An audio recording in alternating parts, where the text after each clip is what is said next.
Tsitsipas, right? It's third set, 3-1 Sinner, and Sinner had a break point. Tsitsipas is doing double fault, this far out of the service line. And the referee is calling this ball in. Yeah, it's not a great look. It's not a good look for tennis. I don't understand if the technology is there.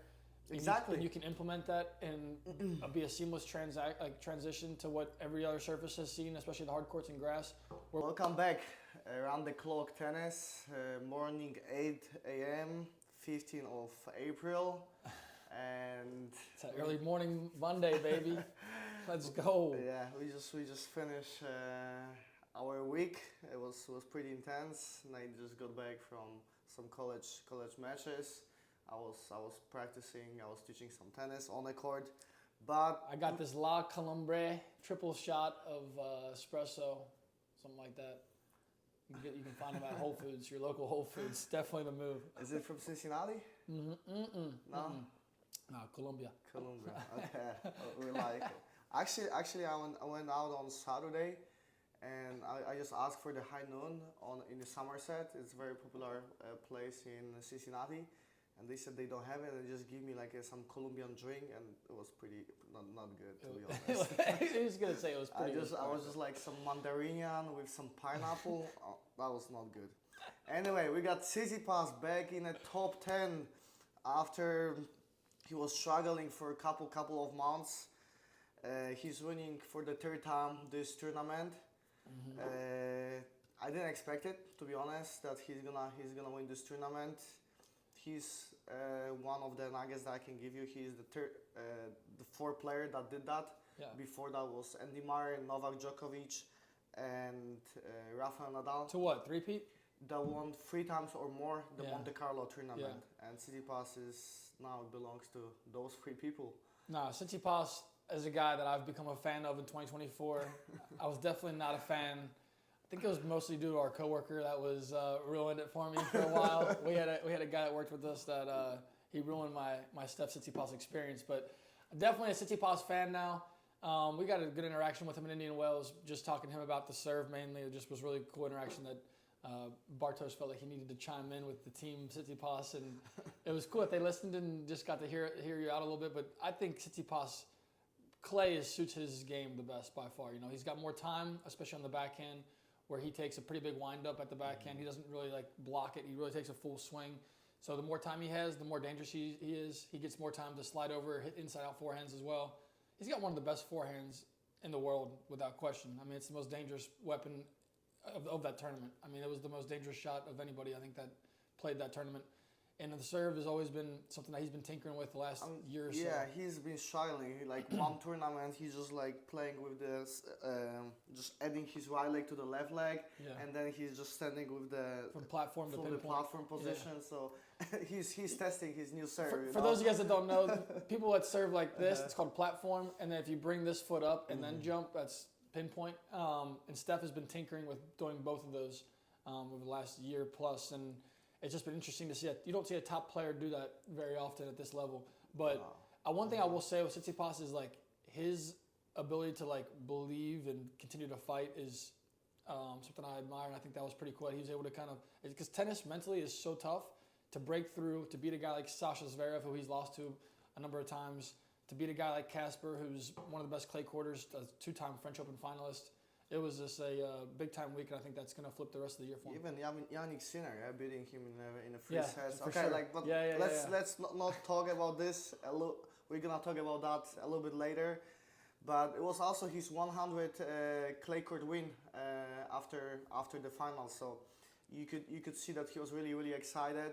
He it was really important for him that he won this tournament. I think, as you said, tennis, he needs that in tennis. You know, players need some good wins to feel more comfortable, and I think this tournament is gonna help him being more comfortable on the court, and then he's gonna be able to. So he moved to Monte Carlo in 2018. So he's been a resident there for about 6 years. So now he got 3 titles already. Yeah. Look at that. It was pretty cool. He was pretty. I think Monte Carlo. A lot of these guys in the top live there. I mean, Stan Wawrinka, Grigor Dimitrov. I think Sinner might live there as well. Hubie Hurkacz is living there. All the guys that like fast cars, they all seem to reside in Monte Carlo. but I think I read a stat that said like 1 out of every 3 or 1 out of every 4 people that you meet in Monte Carlo is a millionaire. So it's definitely a prestigious place, and the tennis players love it there. It's got the scenery is amazing.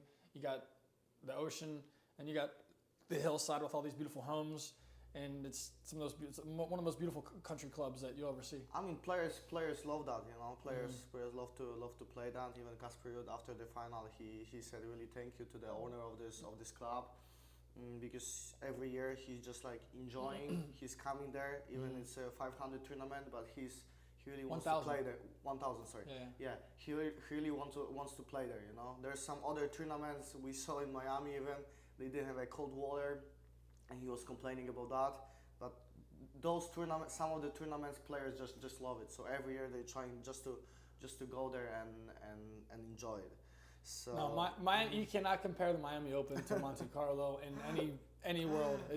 Miami is it's a bad tournament, bro. It's a bad tournament. I'm just being honest. James Blake and company's got a lot of work to do to make that tournament a little special. You know, there's nothing special about Miami. Monte Carlo, like every photo that came out of there this week, it just looks like that's what tennis is supposed to look like at this level. You know, it just looks like a place that I want to go hang out. Miami Open, it's just a zoo, you know. But no, shout out to Tsitsipas. The Sinner match that we were bringing up. First off, let's talk about this. Like maybe not only Tsitsipas, Tsitsipas Sinner, but like I was just thinking like line calls during the Monte Carlo. Do we need challenges on a clay? Because like they're just showing that on a TV, right? You're able to see every point. You're able to see if the ball was in or out, and then the referees, they have only one job. Yeah, they're just sitting on a service line to just look at one ball. Like they cannot even see the ball when the ball is that far out. It was not only one time; it happened like few times. So imagine you getting paid so much money and you can't even see this ball this far out. I'm sorry, but like it's something wrong. You know, like we need to make some changes with that, because people who are watching that are able to see that. I just can't stand it. Like Medvedev losing against Khachanov. Like it happened like twice to him, right? And then Sinner, we have Sinner Tsitsipas, right? It's third set, 3-1 Sinner, and Sinner had a break point. Tsitsipas is doing double fault, this far out of the service line, and the referee is calling this ball in. Yeah, it's not a great look. It's not a good look for tennis. I don't understand. Exactly. You can implement that and be a seamless transition to what every other surface has seen, especially the hard courts and grass, where we do use instant replay and we use Hawkeye and we can challenge. You know, like it's not you don't need the challenge system anymore because it has automatic lines calling. And for us to have that technology and just to not use it, but to show the fans and the people that the blinds people were wrong, beyond silly, beyond stupid. Medvedev was correct in his outlash. I don't know. People can say that he looked childish. Whatever, sure, it was a tantrum, but like the guys are putting all they have into like all their effort into like a match like this, a tournament like this. They just want to feel like they're getting treated fairly. You had Holger Rune with a similar situation, and then obviously the Sinner match with Tsitsipas. That was also pretty. It's just bad. So it's a terrible look for tennis. Tennis has to eliminate that stuff because we've got plenty of other problems that we're trying to fight. And that's not one that we really should even have to fight. So the other thing was with Holger getting booed by this crowd, which is great for tennis. I love it. I love when a crowd's passionate enough to boo somebody. I think that's what makes the sports fun. And like he did this. To not let Holger do this, like I'm not even like I've been telling these guys. They told me actually that Holger was whatever. They've all said he's like we know he's childish. He's getting better on the court. And I've always tried to give him the benefit of the doubt. Yeah.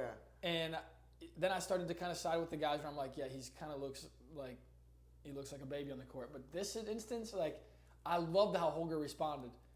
His level of tennis raised, and he just started he can't. I'm just looking for his tweet. He posted like really nice. Yeah, tweet. He did. You got people in the audience giving him the middle finger, and the way he reacted was priceless. And it was actually one of the coolest parts of our game when like there's a little bit of beef there, and for the chair umpire to give this man a code of conduct warning, that's absolutely unbelievable. That ref should be fined for that. That's I mean, it's bullshit. Let's just be I mean, honest. I agree with It's that. bullshit. I Like, agree with that. get out of We here have- with that shit. We have Novak Djokovic who is talking to the player that's watching, and he's saying, "Shut the up," yes, Yeah. and he's not getting anything, and the referee knows exactly what he said, and then we got Holger Rune just to do this. A simple gesture. I mean, come on. Like, we got Medvedev or some other players that like they did like these gestures, yeah. But this is why tennis is put in this box where tennis is put, because we let the people in power make these silly decisions that there's no reason for that. And like Holger was right. I love his tweet, his follow-up tweet, how he, because the ATP is gonna, they put out there. I'm just trying to find it. They put out there the video. There's people in the audience visibly flicking off Holger, yelling at him and stuff, and it's just like, the guy's allowed to have. He's a human. He can react to that. Like, and that's what makes sports fun. Is like you watch NFL, NBA, any of these other sports. Like the crowd, or the NBA players, where I see it mostly, where like the guys are chiming back at the courtside fans. That's good drama. That's all in good fun. I mean, if the fan gets too reckless, remove him. But it's like, you gotta let the players have some fun with this stuff. No, that's my rant on that. I just thought Monte Carlo looked really soft for that, and tennis did not look good. So. Yeah, we got some not problems with the referees, but like they're not consistent, they're not consistent what they're doing. Like we know, like there's like a shot clock valuation, 25 seconds. I know some people are just going over that over and over. But all right, let's just give Djokovic is back. Also, like that was his first tournament with the new coach, without Goran Ivanisevic. I think he started looking pretty solid on the court. We'll see how far he can go with the changing new game. I saw him playing a lot of drop shots against, I believe, Alex de Minaur. And of course, he struggled with Casper Ruud, but Casper Ruud on the clay, he's different. Casper played really well against him. Yeah, I mean, Casper played well all week. I don't think that loss by Novak. I mean, yeah, he hasn't had a title this year yet, but he's made 2 semis. I think he's only played 4 tournaments. He's getting there. He just needs more confidence on the court. But the thing is, like, I still think after I was watching him closely at Cincinnati Open, he has to work on his serve a little bit more, because like he is like 5-4 third set. He's coming from 40 love to 40-30, and then he's doing double fault. It's not this far out. Novak? No, not this far out.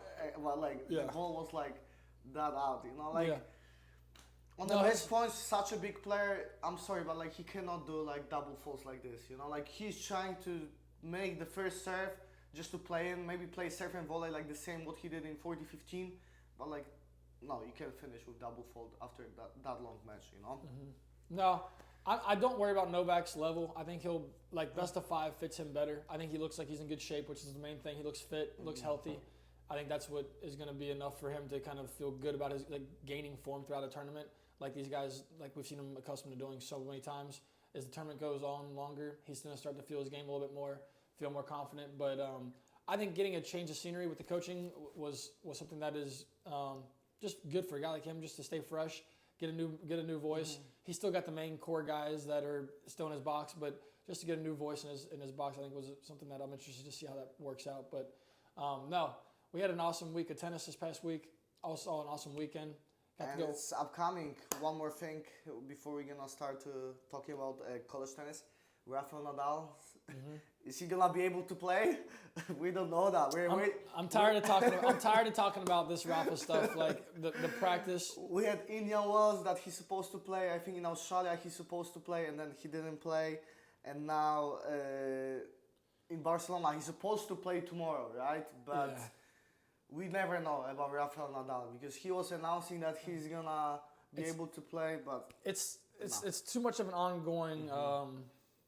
I feel like it's a PR stint where it's like he's practicing, he's training. Oh, he looks good. Oh, he's gonna sign for this tournament. Oh, he pulls out. All right, he's back to training. He's ramping it up. And it's like, so it's like I'm not gonna get excited to watch Rafa anymore until I get to watch Rafa. I'm not even gonna act like I get to watch him anymore. And Barcelona. It might happen tomorrow. It might happen. You might be able to watch Rafa tomorrow. But I'm not. Don't cross your fingers and don't pencil it in. Don't leave work early. Don't do anything crazy. It's 50-50. It's 50-50. It might be. If you're gonna toss a coin, It's like, whatever. I would love to see him. He's got to play the French Open one more time at a minimum. And the Olympics, right? Yeah. If he makes it across the finish line and gets both of them. He has to play Olympics. Like, there's no way he's not gonna play Olympics. He's gonna get torched, man. He's not ready for this. He's not ready. I want to see. Olympics is different tournament. That's why, like, I think he kind of needs a gold medal in singles. Yeah. Doesn't mean anything, man. He's got so many slams. 22 slams, bro. But still, he needs Olympic gold. I mean, like, he's not gonna be they're not gonna call him the GOAT even if he grabs one. But like, it's inside you. I get it. I get all it. the players, they want this. You know, Yeah. even Iga Świątek, she said, like, in India, Hey, my boy Sasha. Miami Open, like, My boy Sasha got one. yeah, she's focusing now. Like, she doesn't even care about that much about Roland Garros, but she's focusing to get a gold medal. Yeah, in no, it's cool. Olympics, yeah? No, it's cool. I think that. So, all right, so you get first round Cobolli. Let's just talk. Let's see. You get first round Cobolli and the second round Alex de Minaur. Like, two young players, very solid on the clay. I think first round, if he's gonna play, he's supposed to win. But second round, I don't know I don't know how I'm supposed to analyze Rafa anymore. Like, supposed to win, like. he's 12-time champion, you know. So it's like he won this tournament 12 times. He knows every single like detail on essential court. You know, supposed to win is like the guy's got some momentum of some kind coming in. I don't remember last time. Who's the last player Rafa beat in a match? Like, I don't even remember last time he played. In Australia, right? Who? Not Cook. One. Oh yeah, he did. Thompson. Jordan Thompson. He lost to Jordan Thompson. Maybe. He lost to Jordan Thompson. Let's check it out. I don't even remember the last match that Rafa won, so I really can't act like I expect him to have results. Like, Cobolli's a tough player. Brisbane, yeah. He played in Brisbane last tournament. Brisbane was his last tournament? Yeah. Kubler, he won against Dominic Thiem. Okay, Dominic Thiem. There you go. That tells you his form. Kubler, second round. Yeah. And then Thompson. Yeah. So, I think the last thing we got to talk about. And one more. Alcaraz is not gonna play this tournament. Yeah, he's still out. He's got a right forearm injury. Mm-hmm. But in my opinion, the last thing to talk about for tennis fans out there, the most underrated, underappreciated part of tennis in our community is the collegiate tennis world. Yeah, Nate. He just got back. He just got back from Columbus, right? You were on Saturday, and then you went to Lexington. Yeah. Yeah, I got to watch pros all weekend. Tell us how it is. You know, some players like doesn't know college at all. Like, we play college, both of us in D1, so we know how it is, how intense can be. But like, just tell us more. How does it look? I don't know if I mean, I didn't know this until like there's just it just changed within the last 4 or 5 years. But it's like there's real pros coming to play college tennis. I think I watched 5 guys in the top 1,200. This maybe 6 guys in the top 1,200 ATP this weekend on 4 teams. I mean, you have Ohio State has 3 guys that are going to go play pro ball. Really 4. Robert Cash is going to be a top 100 doubles player sooner than later. So they got 4 guys already locked in that'll go pro. You got Michigan State with 3 guys that'll go play pro. That was a hell of a match. Michigan State, their first year being a top 25 team, and who won that? Michigan State won? No, Ohio State won 6-1. But there was 3 setters across the board. It was a bunch of went the distance on a lot of courts. And Michigan State took court 1. Ozan Bears, one of the guys that probably my favorite player to watch in college tennis right now. I mean, a guy I've been following since he was a senior in high school. From East Lansing, stayed home to play for his hometown team, and just put Michigan State on the map. Helped turn that program around with Coach Harry Jaden. But Ohio State, #1 team in the country, a title favorite. They've never won the NCAA tournament. Big storyline to watch for this year is they head to finish the Big Ten play before they go to Oklahoma State, Stillwater, to try to take their first outdoor NCAA tournament title. They did win Winter Nats this past fall. And then I went down to Lexington to watch UK versus Tennessee for an SEC SEC regular season title fight. And UK took it 4-3. That environment, SEC country, they love their tennis. Tennessee brought a good chunk of fans up there as well. And I thought that level was amazing. The drama was amazing. We got some good highlights to put up here. He said Polish guy couldn't handle the win. We've seen that before, though. The Polish guys just get a little tight.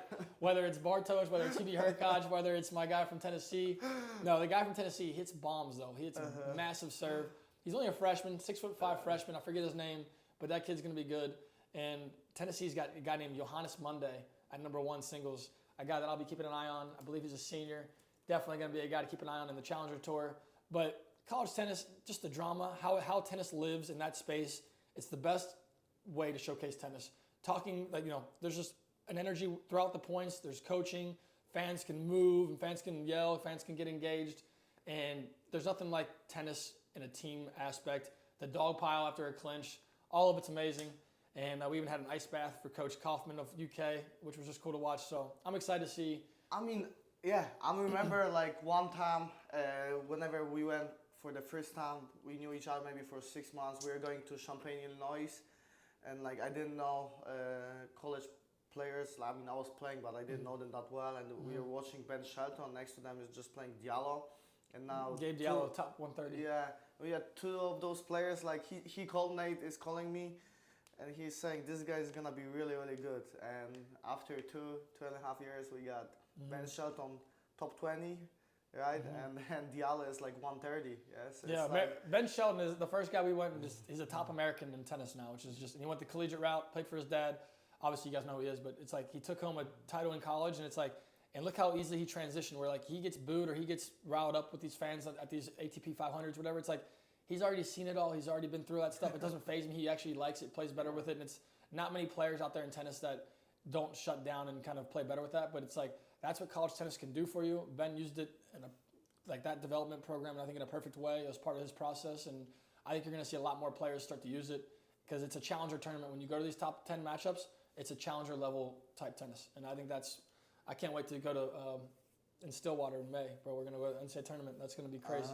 I'm excited. Get your popcorn ready, boy. We got a lots of things to come. All right, thank you guys so much for watching. Make sure to leave the subscribe. Go check out the forehand lesson I gave this kid on the court. I think we're over 600 views.